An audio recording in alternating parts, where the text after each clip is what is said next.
Alright lads, this is Fenner, a GM Zerg from Australian pro team Frenetic Array, and this guy called 421sub commented on one of my videos. He said, could you please do a ZVZ Muta video? I find these questions kind of hard to answer because they're so broad, but with that said, I'm going to try and answer it in a broad sense by just giving some tips and, well, just some tips. So hopefully this helps out with your question.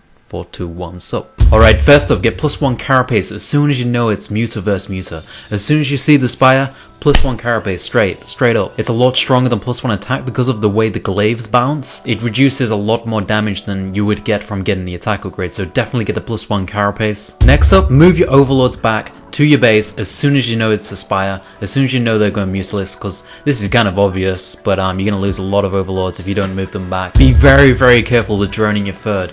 Because of the way Muta vs Muta works, if you build drones instead of Mutas at some point, you don't really need the minerals, so you just should build Mutas with every single bit of gas you get. As soon as you get your third as well, you should be taking the gas, because everything in Muta vs Muta comes down to the gas. As soon as you get that Muta lead, you will end up winning the game, as long as you get good positioning. Next up, take a hidden base. Since everything in Muta vs Muta comes down to the Muta count pretty much, spending minerals on an extra base instead of drones to get gas is a great idea. If you manage to get it up, then you will simply overwhelm his Muta count. Number 6, try not to build banelings. You want to invest all of your gas into Mutas. Obviously sometimes you're going to need to invest gas to banelings, but you want to try and keep that number of banelings to the lowest amount possible. Number 5, put your lings under your Mutas to tank the damage. Because of the Muta attack bounces, it also bounces down to the ground units after hitting an air unit. So if you put the lings under the Mutalisks, they will tank shots for the Mutalisks and allow your Mutalisks to take more hits. 4. Be extremely active with your lings and mutas. You want to be using your lings and mutas all the time. Honestly, the macro when you get into a Muta vs Muta battle isn't that hard. All you've got to do is inject and build more mutas. So you want to be doing everything you can with lings and mutas. Poke in with your lings, try find openings. Poke in with your mutas, try find openings, and just things like that. And this brings me on to number 3. It all comes down to positioning in Muta vs Muta. You want to be aggressive where you can, but catching them on your side of the map can win the game.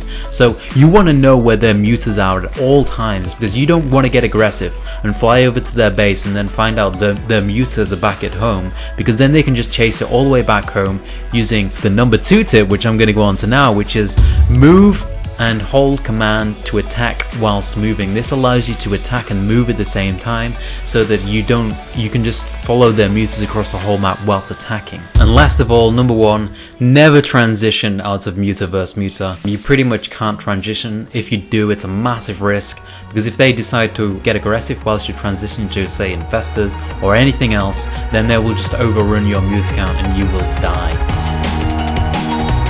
Gonna lose this game, I can't believe it.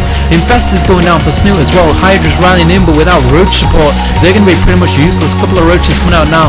Loads of roaches rallying in for Violet as well. Yeah, Violet, and it looks like Violet's gonna take down this 4th. It looks like Violet's gonna push into the 3rd, and I think